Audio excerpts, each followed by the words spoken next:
Okay, pathophysiology is a science that is very, very young. Okay, doesn't have more than 150 years. Okay, everything in the past that had to do with disease was included in universities under the Department of Pathology. Okay, but pathology doesn't explain everything. Okay, when you have a lesion, for example, you make a biopsy and you find some changes, you find cancer cells or dysplastic cells or excessive fibrosis. Okay, you see the changes that are in the tissue, but that doesn't explain everything related, okay, to the diseases or the signs and symptoms of the patients. We need to understand many things that sometimes we don't see under a microscope. Okay, there are some conditions like dyspepsia, for example, or anxiety disorders, or let's say migraines. There are some disorders in which you can do all the biopsies that you want, all the diagnostic tests that you want, and you don't find anything. Okay, so there is more than simply a change in the structure that explains diseases. Okay, not all the diseases are localized in one part of the body. Okay, it's difficult to use only pathology, okay, the study of the abnormal structure, okay, to understand every disease. That's why pathophysiology developed as a branch of the medical sciences, no? It's composed of pathos, that means suffering, physis, that means nature, and logos, which is study. Okay, study of abnormal function. Some people call it deranged physiology. Okay, simply what happens when homeostasis goes wrong. What are the mechanisms that the body uses to adapt to the new conditions? Okay, it's very important. It's a bridge, as it was saying in that podcast. It's a bridge between normal physiology and clinical medicine. Okay, it's going to give you all the tools, all the mental tools, okay, that you are going to need to select some diagnostic tests and not other tests, okay, and how to interpret those. Okay, I remember, I don't remember if it was one of these series in TV, Grey's Anatomy or one of them, the doctor said, let's do every test that is there in the textbook. How can you do that to a patient? Who's going to pay for that? And who's going to order and perform that and interpret that? It's very difficult. So there are many clinical terms here, okay? Some of them, most of them, you are very familiar with them. Okay, for the first quiz, simply make sure that you understand the differences between sign and a symptom. Okay, for example, students many times confuse tenderness and pain. Okay, tenderness is a sign, it's something that you can measure. Okay, if I touch here, it hurts. Okay, something that we can measure, we can assess. Pain is something that the patients feel, so that is a symptom. Okay, fever is a sign. We measure the temperature. Chills is the sensation of the patient. That is a symptom. There are combinations of signs and symptoms. Okay, so make sure you know all these concepts very well. What is etiology? Okay, etiology is the cause or origin of a disease. In many cases, we don't know what is the etiology. Okay, we identify the diseases, we understand the mechanism, we know how to treat the disease, but we have no idea of the etiology. Okay, we may be decades investigating. Sometimes there are many different causes for a single disease, and not everybody may get the disease for the same cause. In cases of infectious diseases, it's easier. If someone has the flu, we know that the flu virus. Someone gets COVID, we know COVID virus. Okay, HIV, no. What is the virus? Hepatitis. But in cases of non-infectious diseases, it's more complicated. Okay, we are going to be talking later more about etiology, about causes of disease, and the process that we are going to be doing when we perform our differential diagnosis. Okay, remember, in clinical practice, that is what you are going to be doing mostly every day. Okay, a differential diagnosis. simply to treat the patients.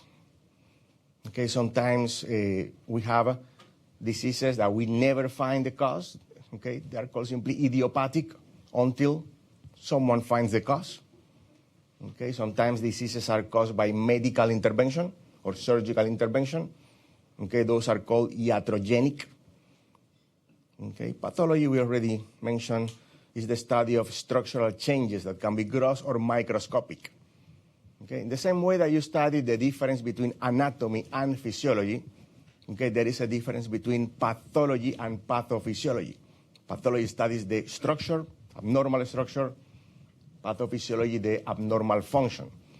How something works after the structure changes, or how something works that produces a lesion somewhere. Okay, there is an injury. That injury produces a lesion in certain part of the body. Okay, how that happens and how the body starts working, okay, under the new conditions.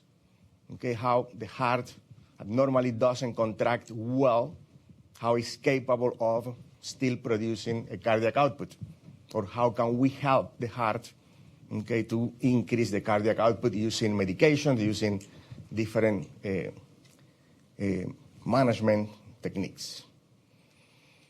And pathogenesis is going to be a word that you are going to be seeing very frequently.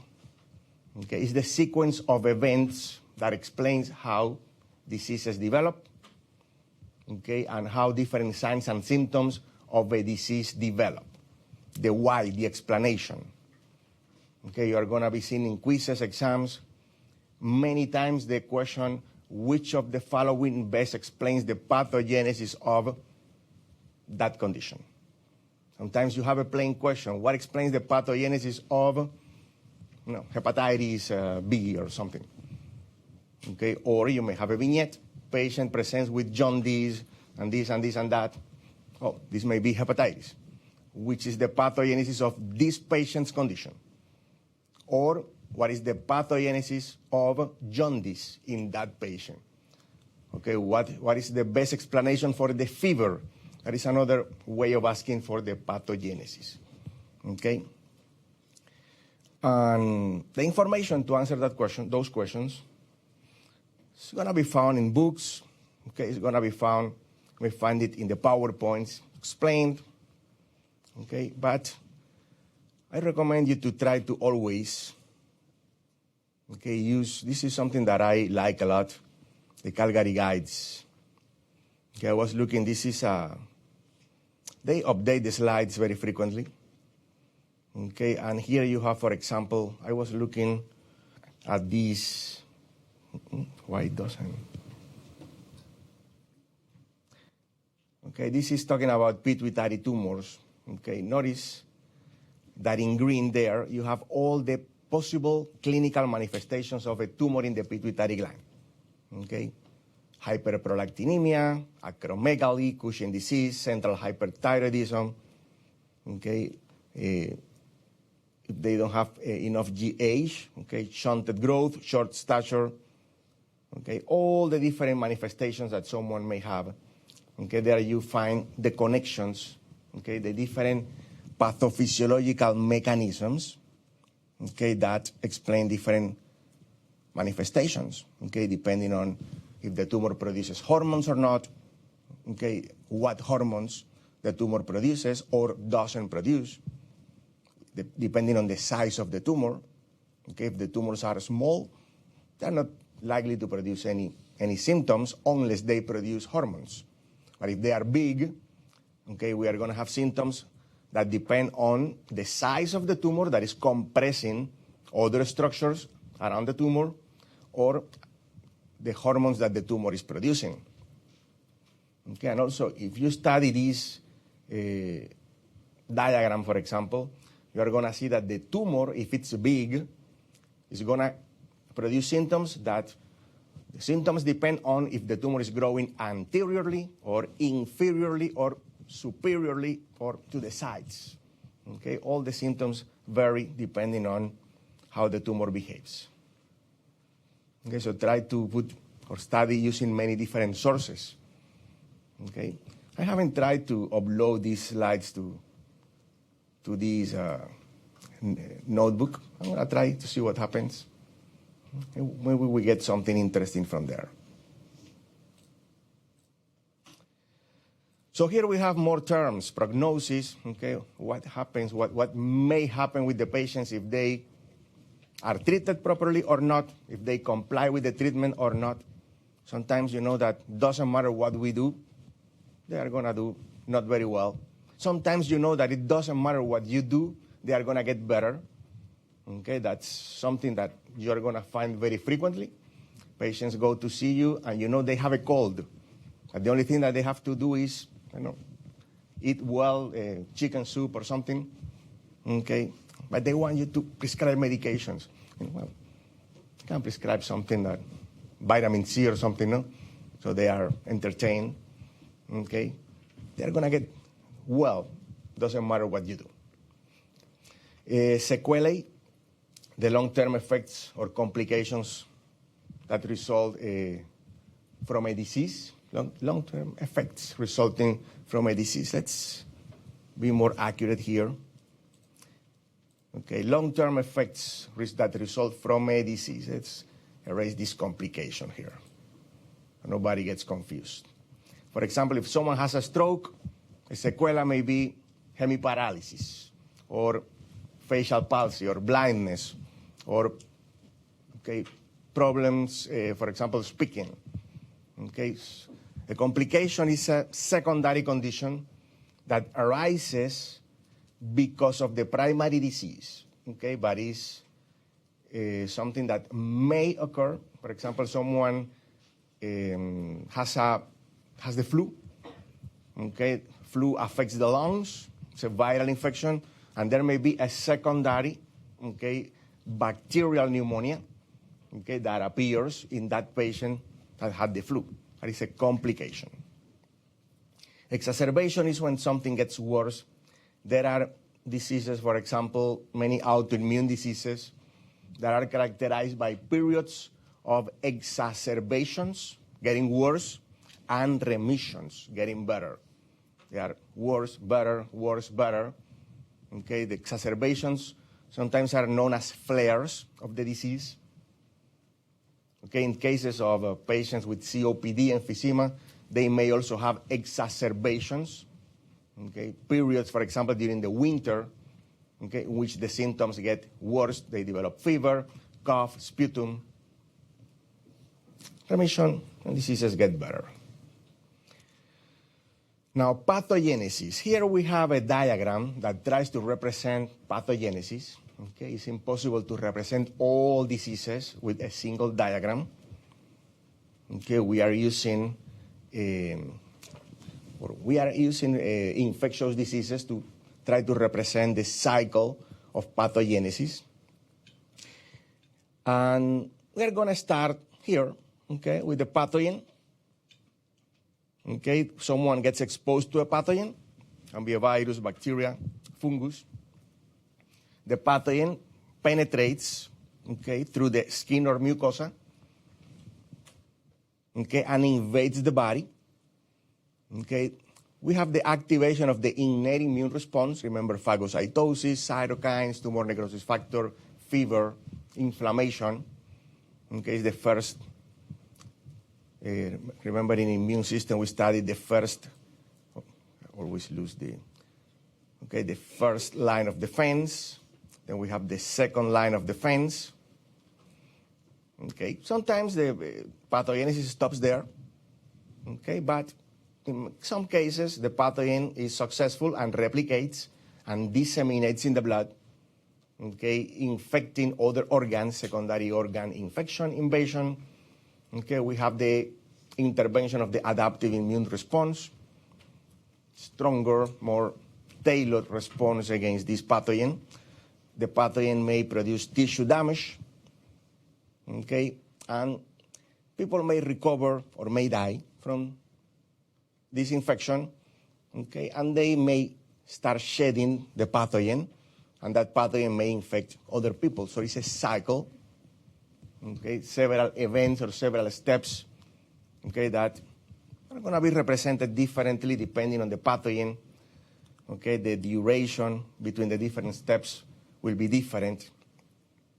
Now, notice that in the clinical presentation, which appears in the center, okay, when the pathogen, or the moment from when the pathogen enters, okay, to the first symptoms, there is a period that we call incubation period, sometimes called latent period. It's not exactly the same, but can be used, latent or incubation period, in which the patient has no symptoms at all.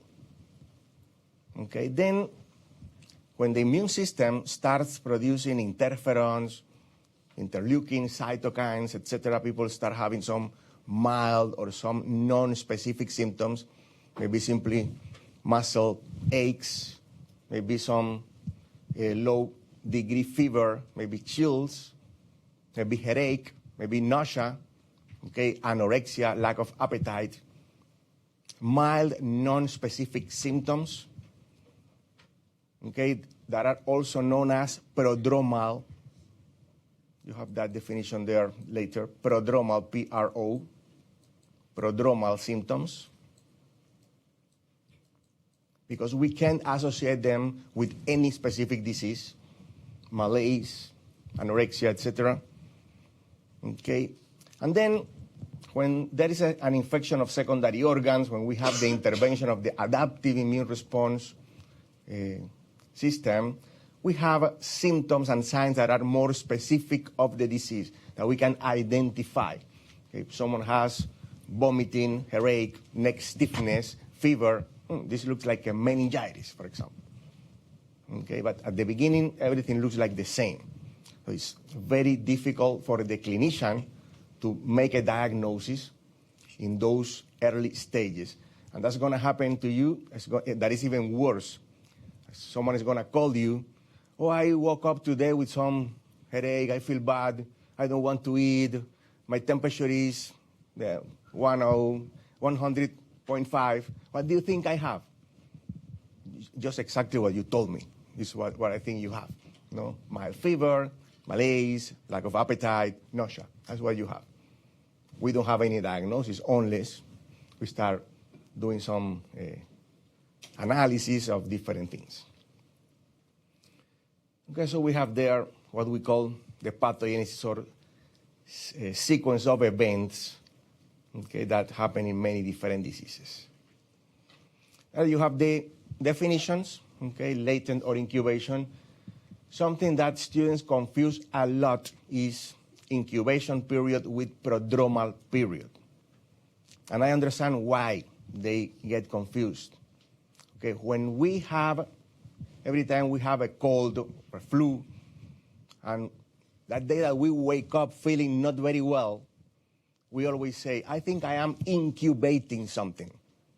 So in our mind, those mild symptoms are non-specific, that we say we are incubating something. Okay, we believe that is the incubation period. So we have to unlearn that. Incubation period were the 2 days before that. Okay? So, depending on the disease, okay, the incubation period may last 24 hours, 48, 72, 1 week, or 6 months. In the case of hepatitis, for example. Okay, sometimes it's so distant or so long, the incubation period, that we don't remember any sick contacts. Okay? Notice, from exposure to the initial changes, the only thing that can detect a disease during the incubation period is a diagnostic test. Okay, prodromal period is when we have the first manifestations. I feel under the weather. That is the prodromal period. But I can't say what I have. Could be a cold, could be a flu, could be mononucleosis, could be anything. Okay, that has the same infectious origin. Now, manifest illness is when we have the disease that we recognize, the typical that appears in the textbook. Then we have the period, the disease starts getting better, there is a decline of the symptoms little by little, okay, and then people enter in the convalescence period. You know that maybe we return to school, return to work, and we still don't feel 100%, okay, well. But maybe in 24 hours, 48, we are going to be perfectly fine. As we said before, some diseases have alternating exacerbation remissions, okay, getting worse, getting better.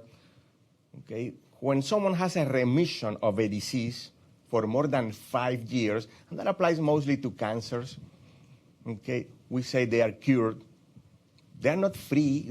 We don't say they are not going to have a cancer anymore. They may have, and not the same one that came back. Okay. They have a genetic mutation or several, they may develop, okay, cancer in another part of the body. Now, something that is important, okay, some people believe that because they are doing a treatment, for example, for diabetes, and their blood sugar levels and hemoglobin A1C are perfectly fine, some people think that they are cured. They are not. If they stop taking the medications, okay, they are going to develop the hyperglycemia, elevated A1C, etc. Someone sent me the other day a video, something from Instagram, like laughing and mocking to psychiatrists. We invest millions of dollars in psychiatry, in research, and you don't cure any disease. And I responded, the same thing that happens with every chronic disease. Okay? If someone with diabetes stops taking metformin or insulin, they are going to have the symptoms. Okay? We haven't cured diabetes. Okay? We don't have a cure for flu. Okay? We simply have ways to control the signs and symptoms and to delay the progression of the disease, prevent complications, prevent bad stuff, but no cures. Okay? It's not only in psychiatry. Almost in anything, we have a cure, okay, for that. And here we have the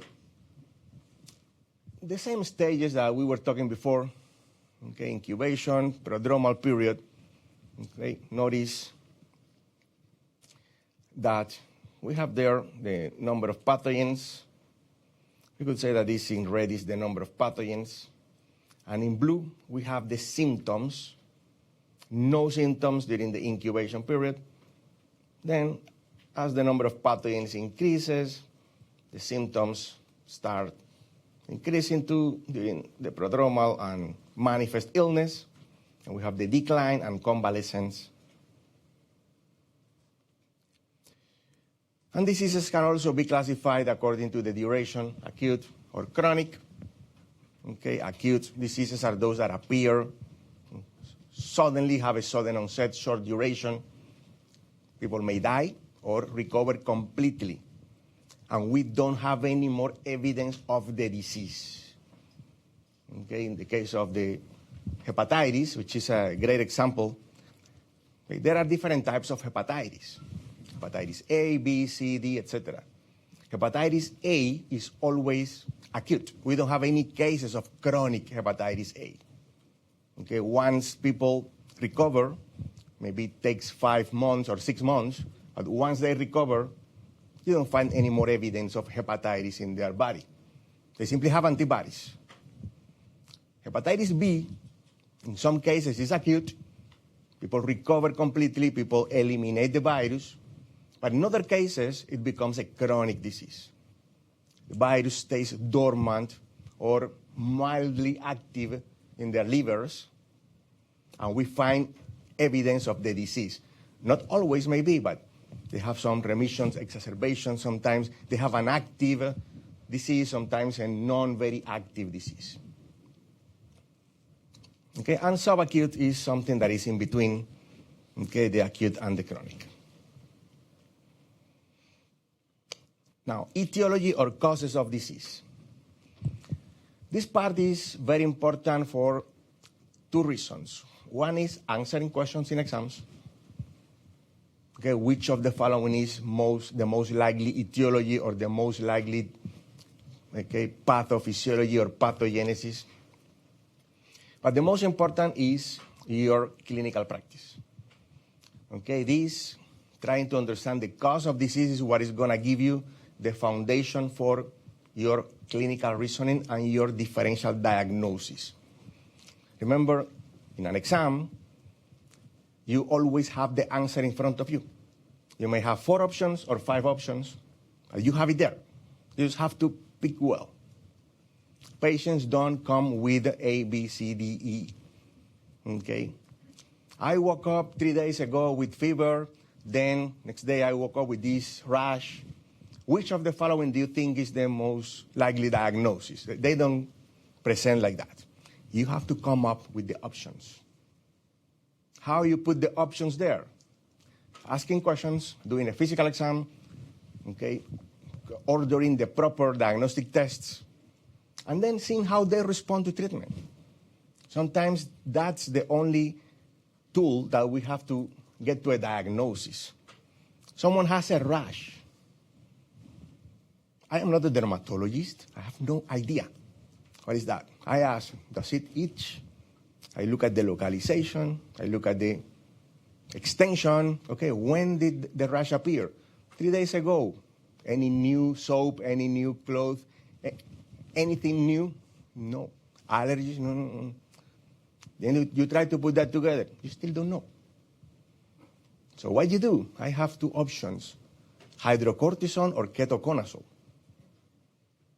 If that is produced by a fungus, okay, that can be a fungus or it can be allergy because there is no pus, no bacteria. If that's a fungus and I apply hydrocortisone, it's going to get worse. If I apply ketoconazole, it's going to get better. If it's an allergic reaction, it's going to get better. Doesn't matter what I use, hydrocortisone or ketoconazole. So what is the first option? Hydrocortisone or ketoconazole? Ketoconazole. It's going to get better no matter what. Okay? If I don't know if it was allergic reaction or fungus, I don't care. The patient is better. But you don't want to order hydrocortisone and have a patient with a worsening of a fungal infection because now maybe you will need oral antifungals. Okay, so that's sometimes the only thing we can do. Okay, see how they respond to treatment. Okay. If it's allergic reaction, if it's a fungal infection and you put ketoconazole, it's going to get better. Okay, of course, you have to apply ketoconazole for a long time, maybe 3 weeks, 4 weeks after the lesion disappear.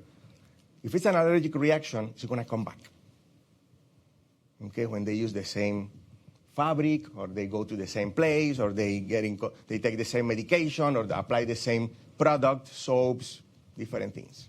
Okay, so that's how you will start thinking. There are many different causes, genetic mutations that can be congenital, we inherit from our parents, or we develop, okay, during our life. Degenerative diseases, aging, wear and tear, chronic inflammation, okay, mild chronic inflammation that damages the body. Congenital diseases, malformations, maybe our mothers took a medication, or toxins that produce malformations. Inflammatory diseases, okay, can be produced by infections or autoimmune conditions. Environmental exposures, different, okay, chemicals or, okay, different toxicants present in the food or water, or simply stress, okay, very important stress, like PTSD. Infections, different type of infections, infectious agents. When you do your differential diagnosis, you can use different approaches. You can use an anatomical approach or a physiological approach, or pathophysiological. For example, someone has a epigastric pain, or right upper quadrant pain, left upper quadrant, okay, different places, shoulder. Okay, anatomically speaking, you think, okay, what is there in here? What is there in the right upper quadrant? Well, there is a skin, there is adipose tissue, Okay, there is connective tissue, there is fascia, there is a rib, there is cartilage, okay, there is peritoneum, there is liver, there is a gallbladder, there is a lower lobe of the right lung. All these things can be affected anatomically speaking. Okay, or you can use this pathophysiological approach. Vascular diseases. Okay, if someone has abdominal pain. Okay, well, there are many intestinal structures. There's the peritoneum, the stomach, but also remember the aorta, abdominal aorta is there. Can be an aneurysm, can be a dissection. Okay, in the case of the chest pain, okay, myocardial infarction, okay, angina pectoris. You may think on inflammatory conditions, peritonitis, gastritis, or pericarditis, infectious diseases, neoplastic diseases, colon cancer or pancreatic cancer or liver or different tumors, degenerative deficiency. For example, vitamin deficiencies may produce abdominal pain, different intoxication or effect of medications or interventions, congenital malformations, autoimmune diseases, allergic processes, trauma, of course, endocrine metabolic diseases. Notice that there is a mnemonic called Vindicate that you can have in your mind if you want to come up with, okay, what can be a cause.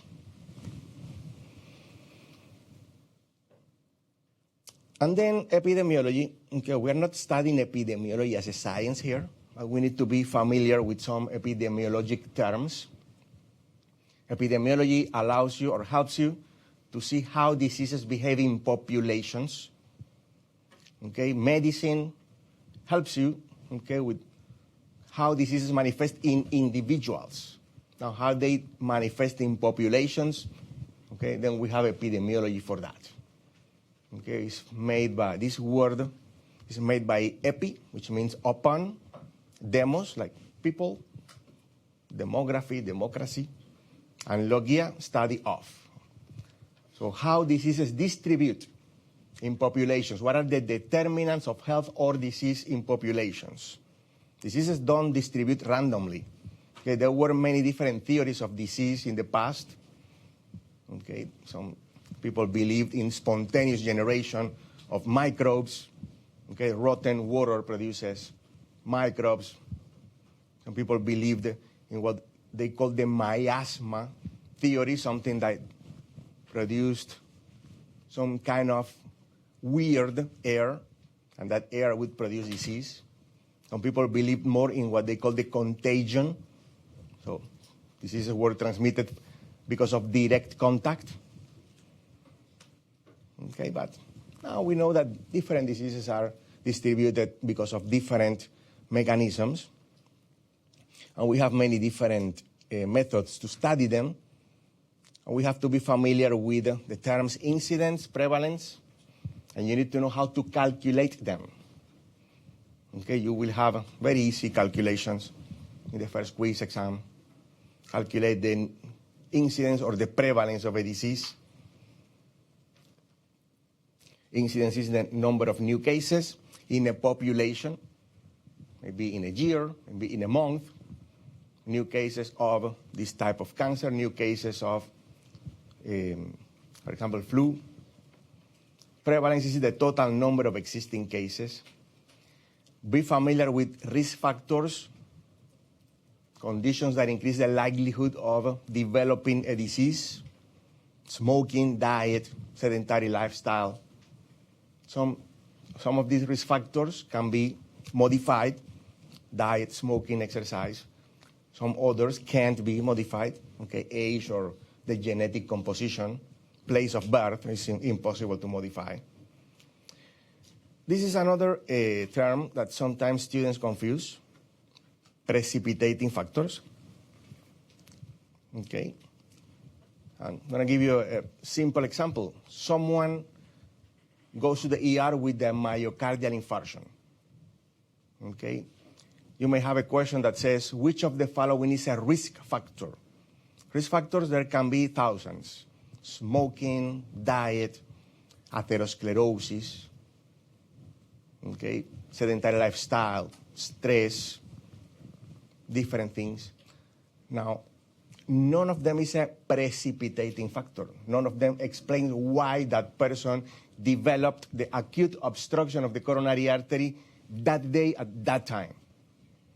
What is a precipitating factor? Maybe they had an argument with someone in the family or with someone on the street. Or maybe they received good news. They won the lottery. Okay? Or they lost everything they had. Or maybe, I don't know, they took a medication or consumed cocaine or something, or were doing a very heavy exercise. That is the precipitating factor. What were you doing when the pain started? I was lifting boxes in my house. We are moving. Oh, that is a precipitating factor. Atherosclerosis is not, because they surely had atherosclerosis for 40 or 50 years. So that doesn't explain why today they had that chest pain and shortness of breath. Smoking, maybe they were smokers and they stopped smoking 5 years ago. That's not a precipitating factor. Okay? Unless they took 20 cigarettes and they smoked all at once. That maybe. Okay? So here we have more terms: public health, endemic. These are things that sure you are familiar with. Endemic is something that happens always at the same rate. We every year in the United States have this amount of certain disease. That's endemic. Epidemic is when something goes above normal. Pandemic, when that extends to different countries, continents.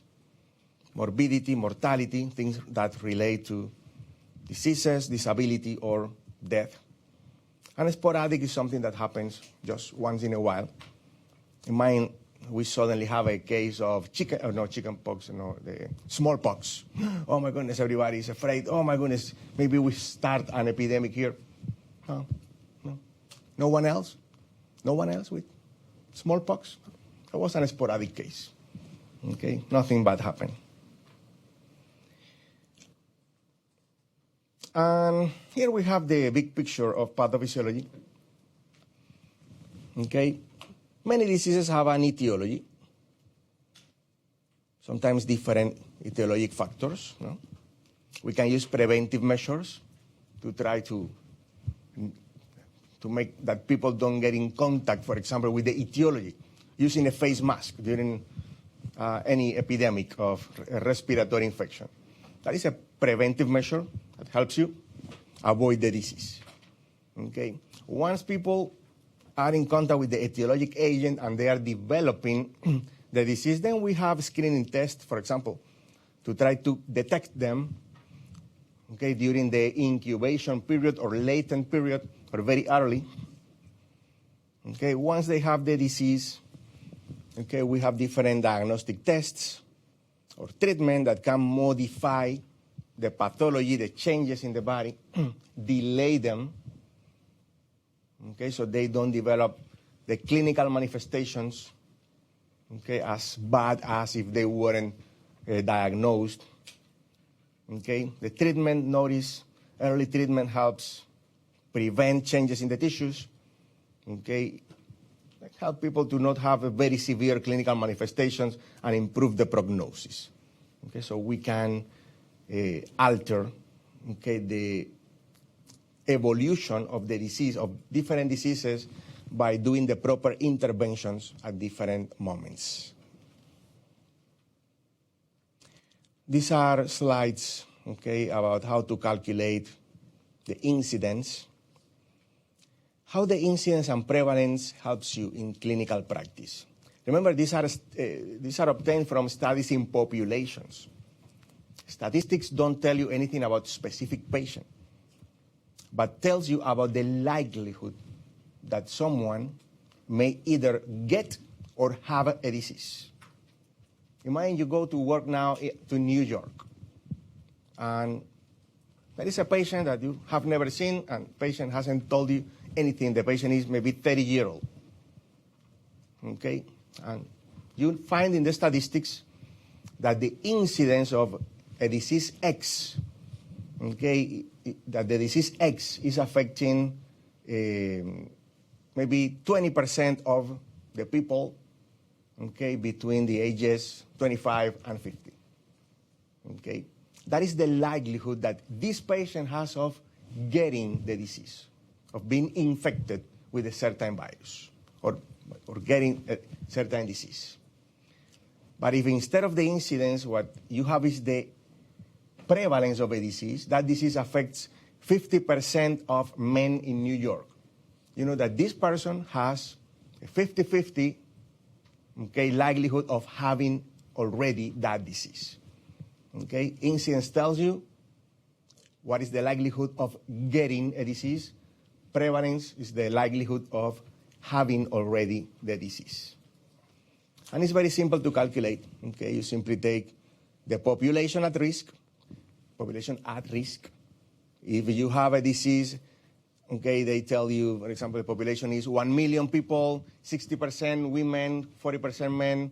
Calculate the incidence of cervical cancer. Don't use the population, the entire population, because men are not at risk of cervical cancer. Okay? So the only trick that you have to remember. Okay, new cases, population at risk.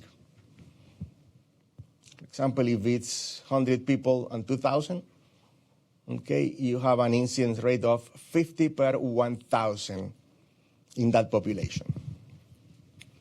Okay, 50 out of every 1,000 people developed the flu during the year. So a person who you have no information for, okay, that is the likelihood that they have of getting the flu. And the prevalence is very similar. It's similar, simply the number of existing cases divided by the total population. Okay, and for example, for asthma, 50 out of every 1,000 people in the city have asthma currently. Okay. And let's have a break of 10 minutes.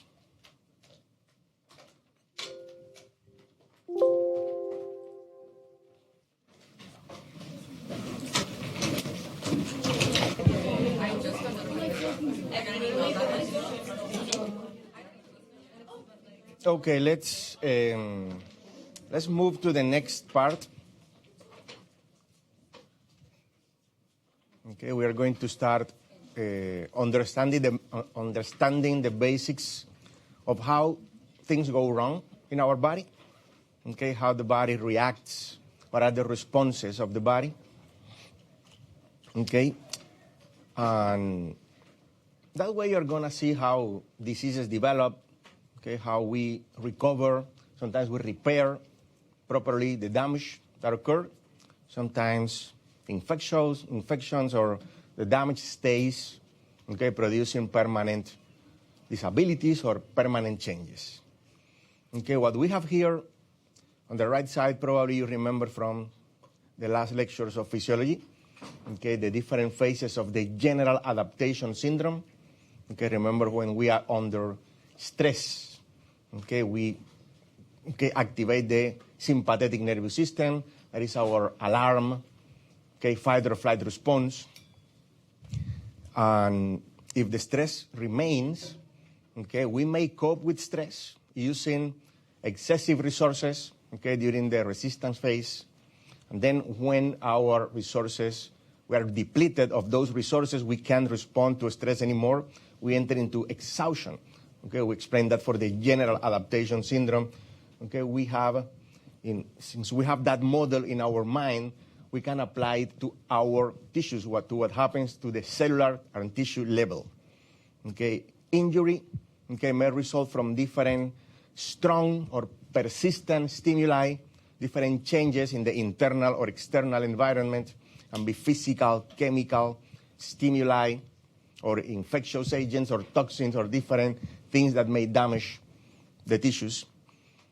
Okay, stimuli may produce sometimes reversible or irreversible damage. Okay, we have a burn that we touch something that is very hot for a very short amount of time. Well, it hurts. Okay, we see redness. We see sometimes damage on the skin, first degree, second degree burn. But maybe in 1 week or so, everything is normal. Okay, same thing happens when we have different type of exposure to different agents or stimuli. In some cases, cells adapt, okay? But if stimuli are very strong or continue, okay, beyond certain point, beyond what we call the resistance phase in the general adaptation syndrome, cells may die or may develop changes that are not adaptation to the new stimulus, are simply changes that make the cells behave totally different, okay, to how cells should develop, and this may lead sometimes to cancers or different other diseases. We're going to try to see how this happens. Okay, cellular injury, okay, as said before, may result from different stimuli or sometimes lack of stimuli or lack of nutrients, lack of oxygen, lack of vitamins, lack of sugar, or sometimes excess of free oxygen species, free radicals, what we call oxidative stress, or lack of antioxidant mechanisms. Okay, what are adaptations? Different structural and functional changes. Okay, for example, they may increase in size or decrease in size. Okay, when they have to work too much or produce too much of a protein, they are going to increase in size. If there is not enough nutrient or they don't receive stimuli, for example, growth factors, they are simply going to shrink because of the lack of nutrients or stimuli. Okay, there are variations in size, in number, activity, trying to maintain homeostasis. These changes or these adaptations sometimes are physiological, respond to normal processes in the body, okay, or maybe pathological when they are in response to abnormal stressors. Okay, if the cells or the tissues cannot adapt, okay, they are going to die. There are different forms of cell death. Okay, one of the mechanisms is apoptosis, which is simply a programmed cell death.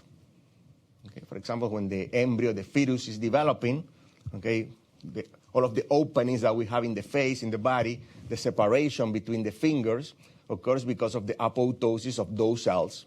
Okay, that is like sculpting our body. Another mechanism is necrosis. Okay, that simply cell death accompanied by inflammation. Okay, always necrosis is going to be pathological. Okay, obstruction to the blood supply. Coronary artery will produce necrosis of part of the heart. There is another mechanism that is autophagy. Okay, that cells eat themselves. Okay, this is a response sometimes to periods of deficient supply of nutrients. Cells are not receiving enough nutrients. They simply start eating their own components. They break down proteins, they break down enzymes, they break down some of the organelles to try to provide the ATP they need to continue existing. Of course, that has a limit. Okay, if the lack of nutrients persists for a very long time, there is nothing else they can eat, and cells may die.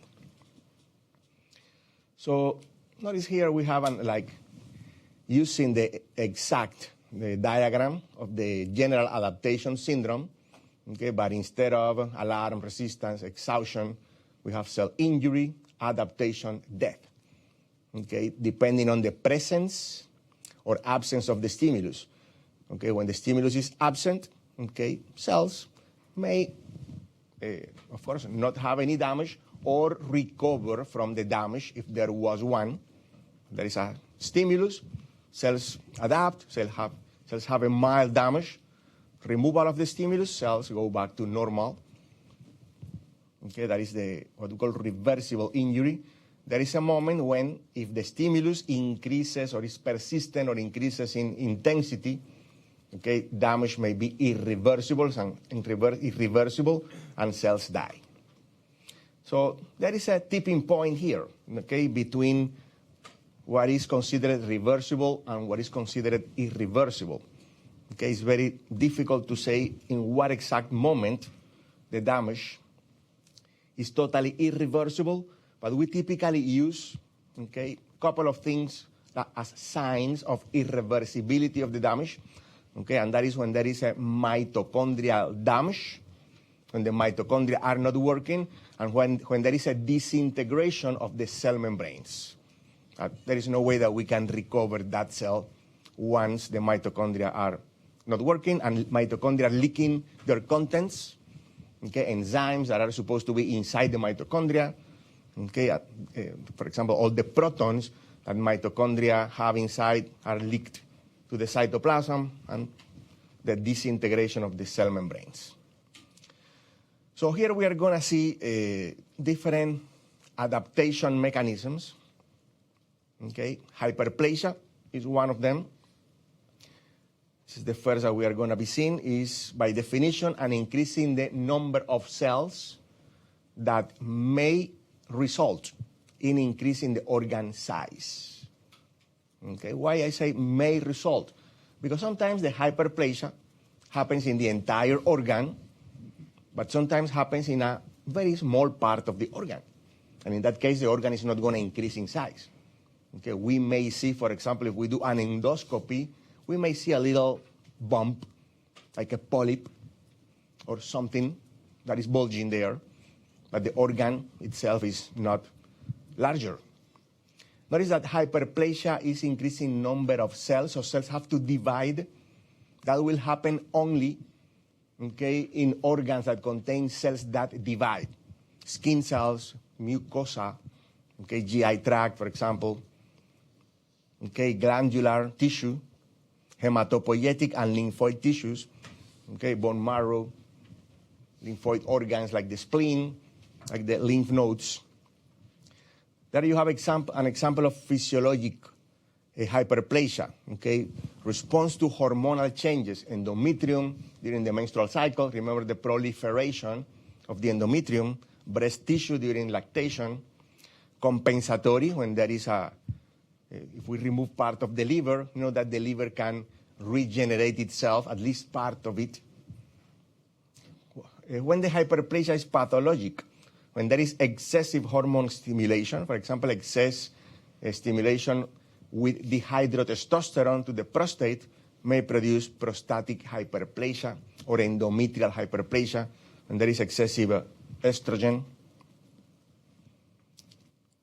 Now here we have hypertrophy. Okay, hypertrophy is an increase in the organ size due to increase in cell size. All the cells are increasing in size, they are larger, but we don't have an increasing number. Okay, and that happens when there is an increased workload or increased stimulation. Okay, there you have a picture of hypertrophy, the heart of a patient with systemic hypertension. That is the increase in the muscle mass of the ventricle, concentric hypertrophy. You know that there is no room for blood.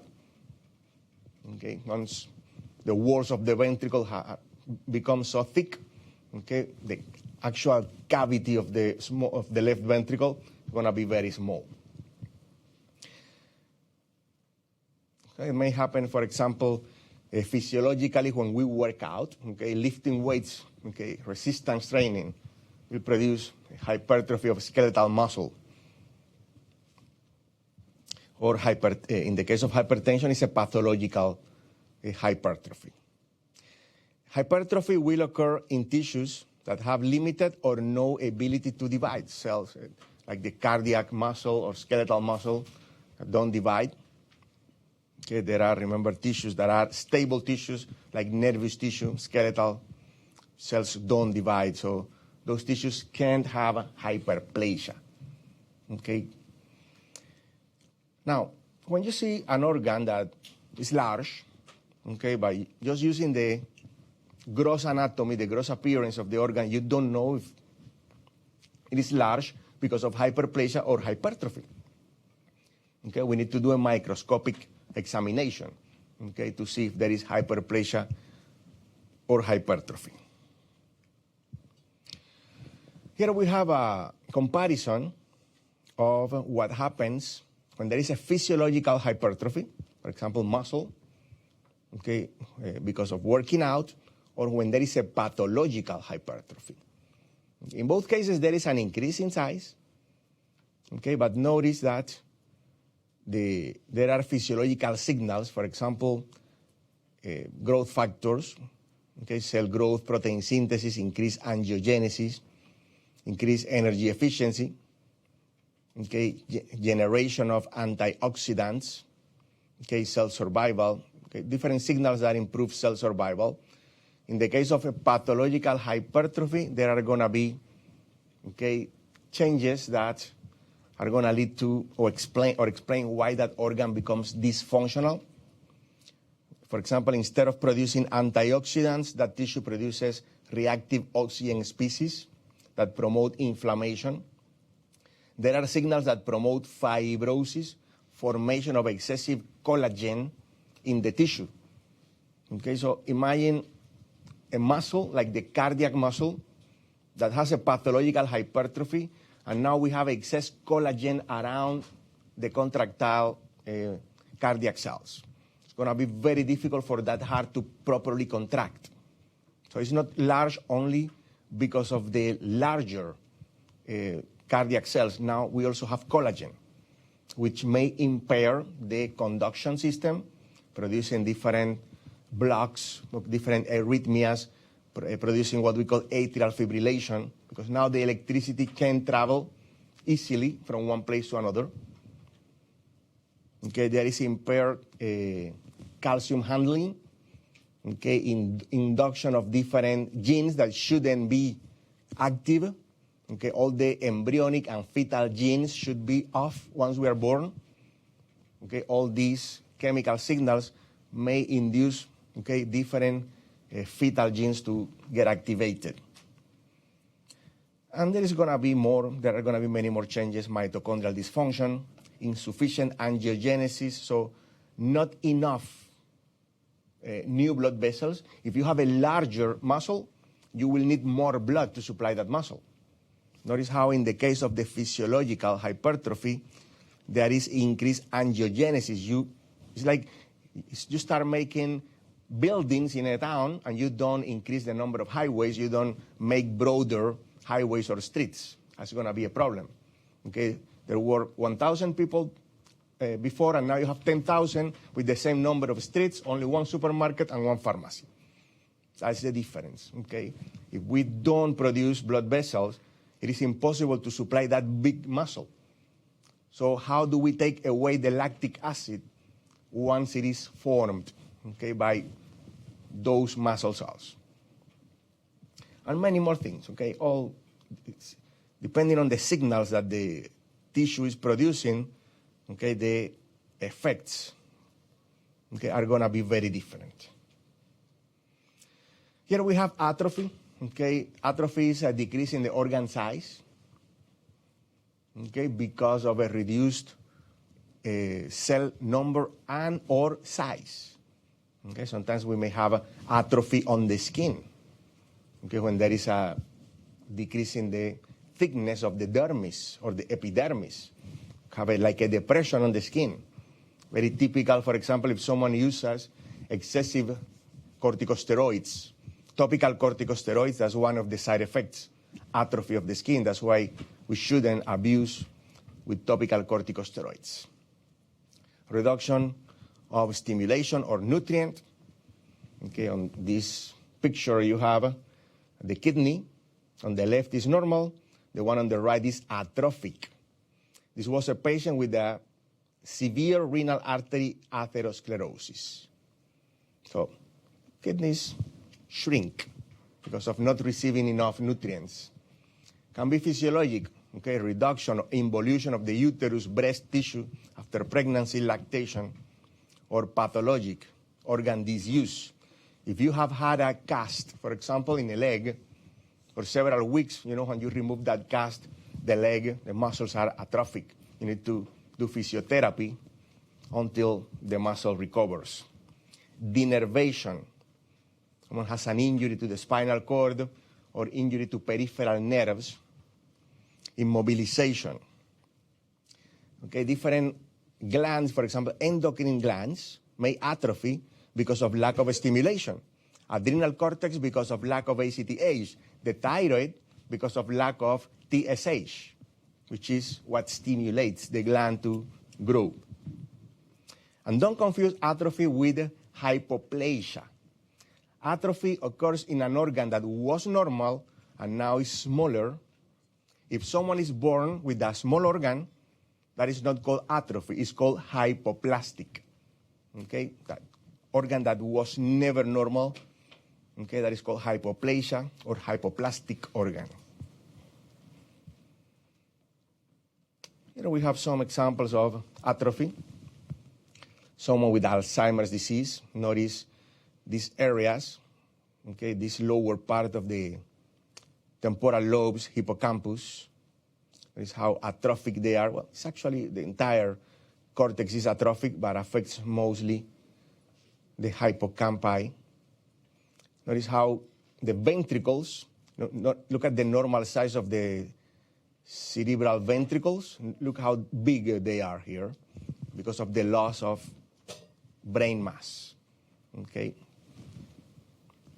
Where the size, okay, of the sulci here, how wide they are in someone with Alzheimer's disease. Now here we have another term, metaplasia, okay, that the concept is a reversible replacement of one mature cell type with another that is also mature. And let me explain that properly. Okay, remember, and I always have the example of the hematopoietic stem cells. Remember, all the tissues start with a stem cell. Remember, the production of blood cells start with the hematopoietic stem cell. That from that cell you can get either red blood cells or white blood cells or platelets. Remember, they had different steps in their maturation. Okay, they started depending on what stimuli they had. They would produce different blasts. Blasts. Number 1, the number 2, maybe the number 3, 4, 5, 6, 7, until we develop the mature cell.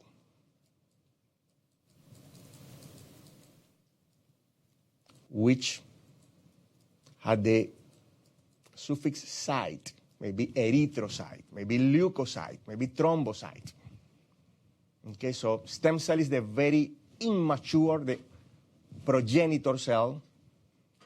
Then we have different blasts with different degrees of maturation, more and more and more and more.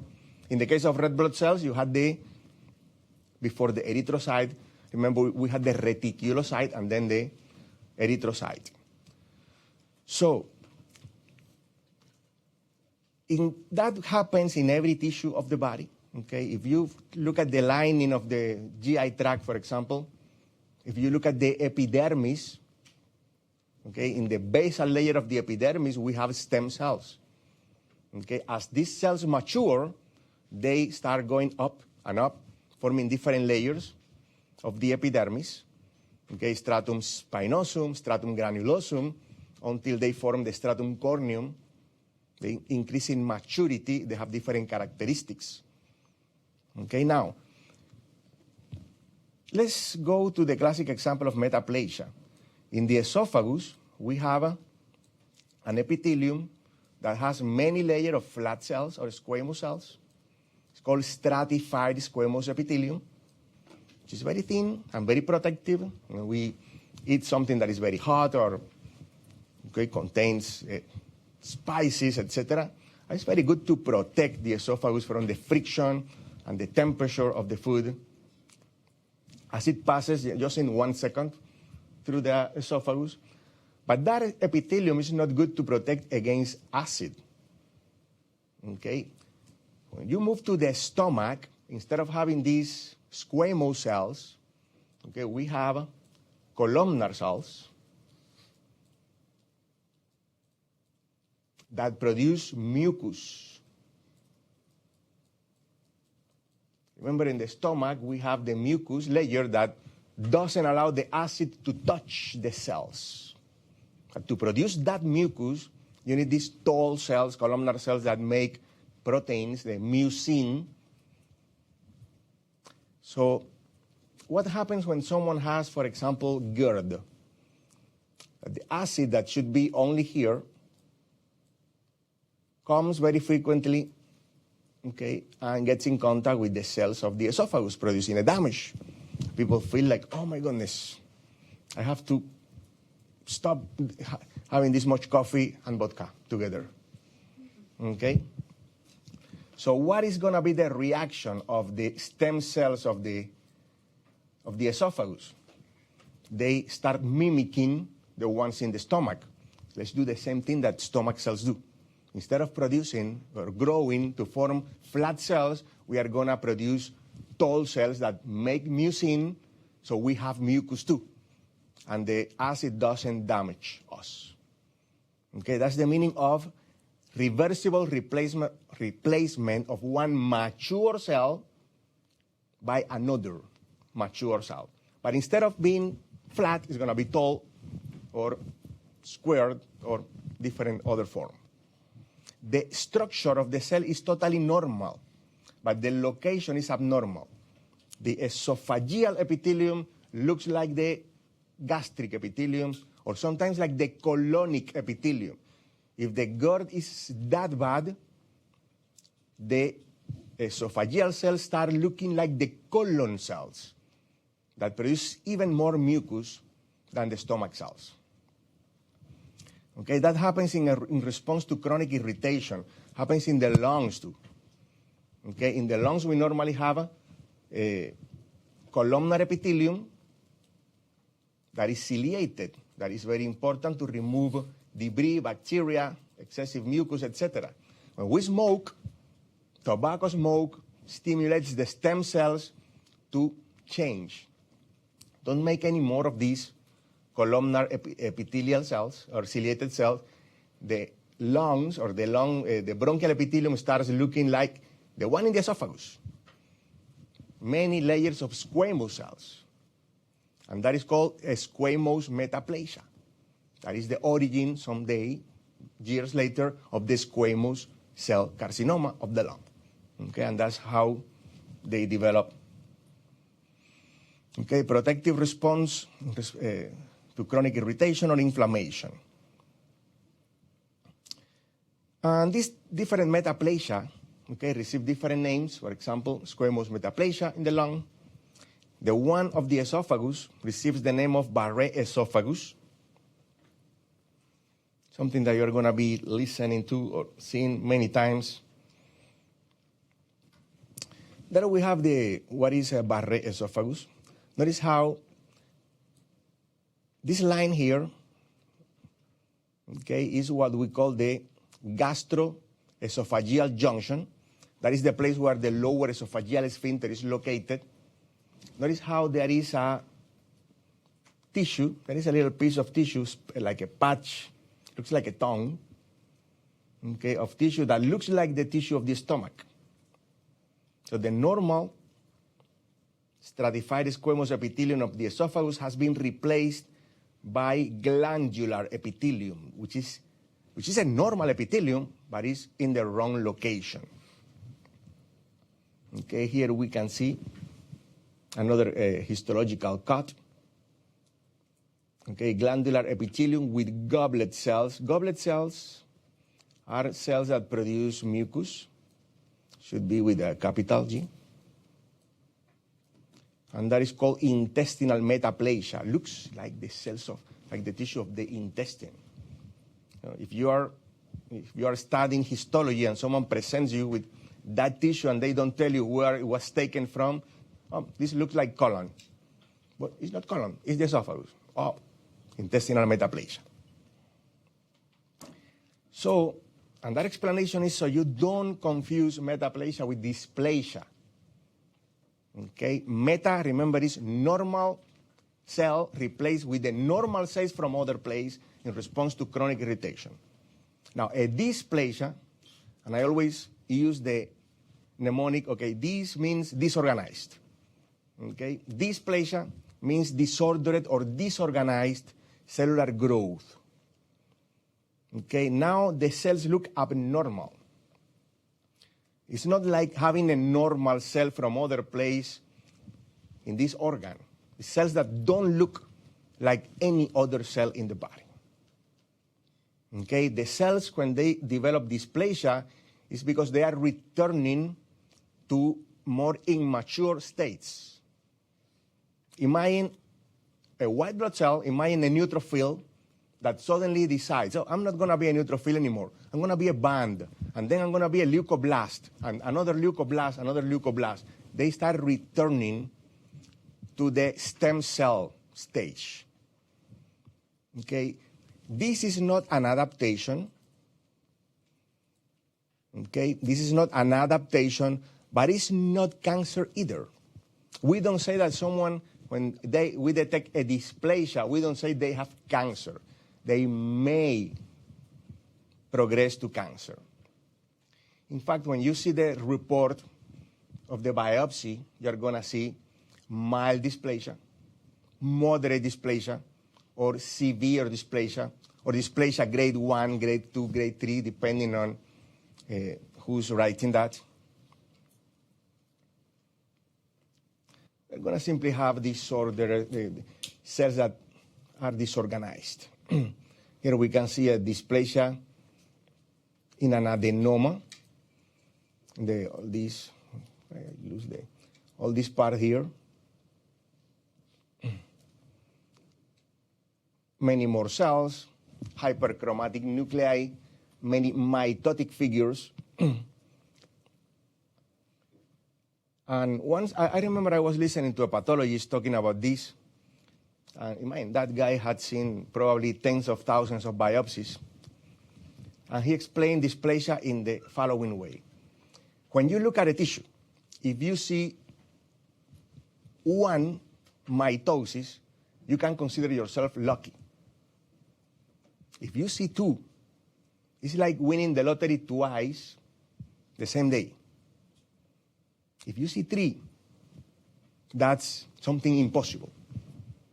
Okay, so that is mild, moderate, or severe dysplasia. A number of mitotic figures there.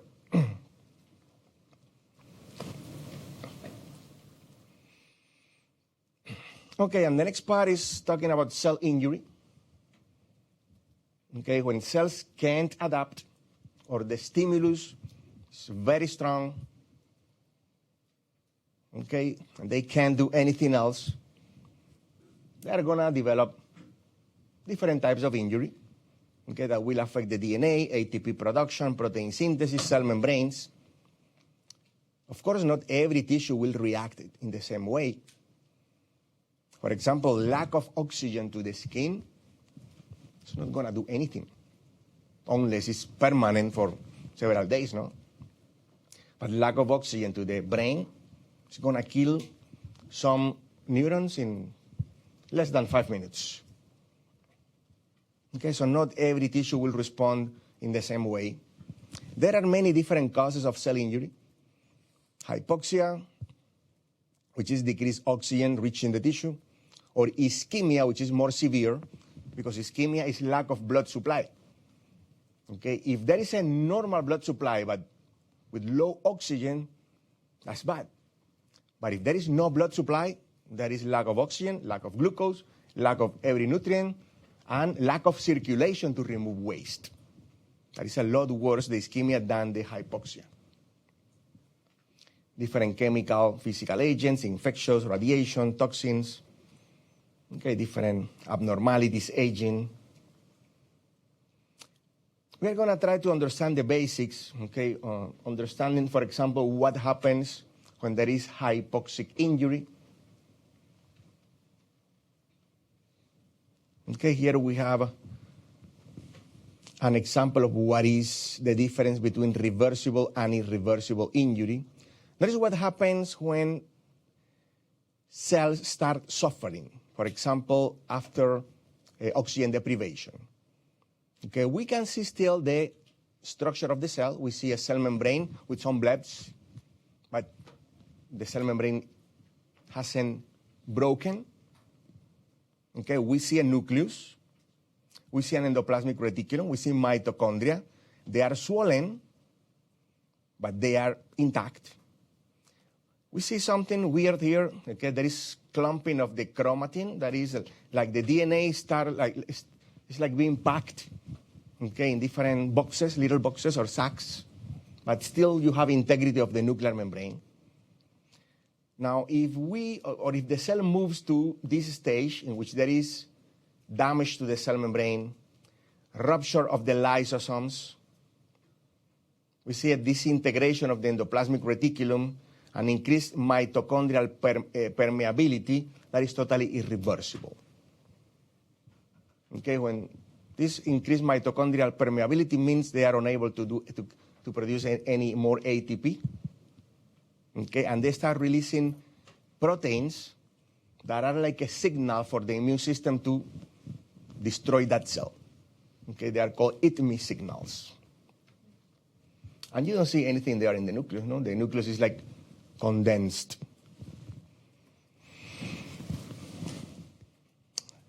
The death of the cells can be, okay, as a result of apoptosis or necrosis. Remember, there is also the autophagy, but we're not going to be looking at that in too much detail. Now, how hypoxic injury occurs? Hypoxic injury may occur when there is ischemia, hypoxemia. Okay, in the cases of anemia too, there's a reduction in the oxygen carrying capacity of the blood, or in cases of carbon monoxide poisoning. Remember, hemoglobin doesn't release the oxygen that it has. Okay, lack of oxygen will decrease production of ATP, so the sodium-potassium pump is unable to work.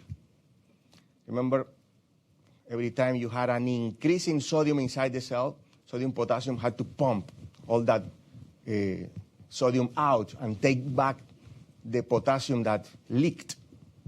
That's not happening now. Okay, there is an increase in the amount of sodium inside the cell, which increases the osmotic pressure of the cell and attracts water. That produces the swelling of the cell. Okay, and will produce those blebs here, because that water has to be accommodated somewhere. Now, the cells need to change from aerobic to anaerobic metabolism, glycolysis that will lead to accumulation of lactic acid. Acid means low pH inside the cells, and that low pH will damage the membranes, okay, and will produce the clumping of the chromatin. The DNA starts being like producing these little clumps. There is detachment of the ribosomes from the endoplasmic reticulum. So there is going to be a decrease in synthesis of protein. If this continues, membranes are going to be damaged and cells die by necrosis. So all the contents of the cells are spread in the extracellular compartment. Okay. And we may find, for example, the enzymes that typically the cells have inside in the blood. And that's why we use blood tests to detect if there is necrosis in different parts of the body, liver, heart, or other organs. Oxidative stress. Okay, there are different sources of reactive oxygen species. These are simply chemicals that may attach to different cellular components like proteins, like DNA. Okay, we normally produce many reactive oxygen species, the mitochondria. Every time we do oxidation reduction reactions, they are produced. But cells also produce antioxidant substances that grab those free radicals. Sometimes they may be produced in excessive amounts, so they overwhelm antioxidants. Okay, these are different sources: mitochondrial respiration, inflammation, neutrophils, macrophages, different toxins, ultraviolet radiation. And what they do, they damage the lipids, damaging the cell membranes. They modify the proteins, leading to misfolding, breakdown of enzymes. They damage the DNA. Okay, and these are examples of some of our antioxidants: superoxide dismutase, catalase glutathione. Example of injury due to this oxidative stress, reperfusion injury.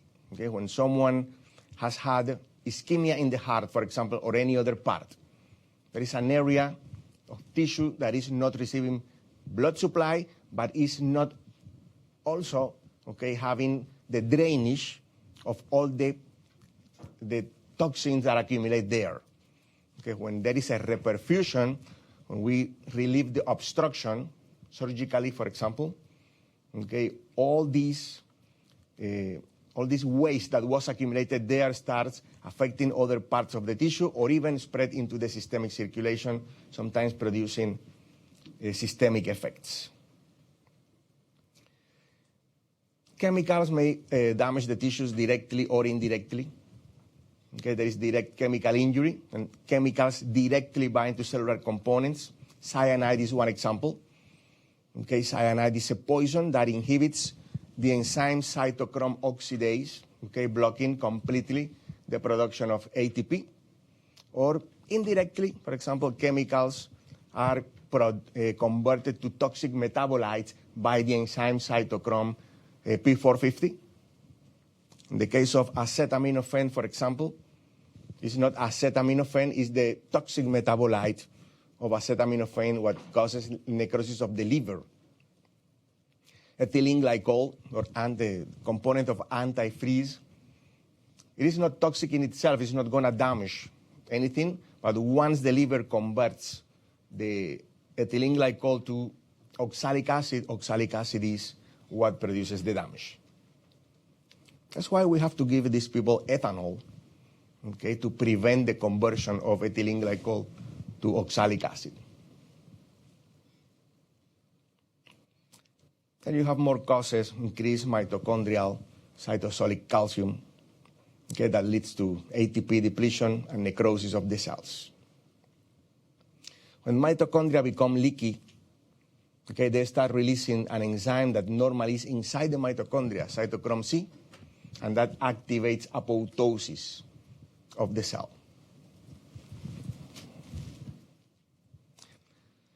So here we have a comparison of what happens during reversible and irreversible cell injury.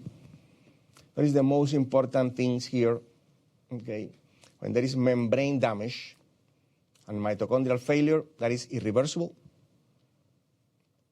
Okay, what happens in reversible injury is simply lack of ATP, imbalance, sodium-potassium, accumulation of sodium inside the cells, low pH leading to cellular swelling. Okay, may be seen, for example, in the light microscope as a fatty change, something very, very common in the liver. Okay, many people, when you do a liver biopsy, I'm going to tell you, fatty change, simply fatty liver, but that is reversible. They stop drinking alcohol or they stop eating so much fructose, the liver goes back to normal. Irreversible injury will have nuclear changes, breakdown of the nucleus, karyolysis. If you use an electronic microscope, you're going to see the blebs, okay, and you're going to see even ruptured lysosomes in the case of irreversible. There is a potential recovery if production of ATP resumes, or in the case of irreversible, there is going to be cell death. And we are going to leave this for Wednesday. Okay? Welcome. Welcome, welcome.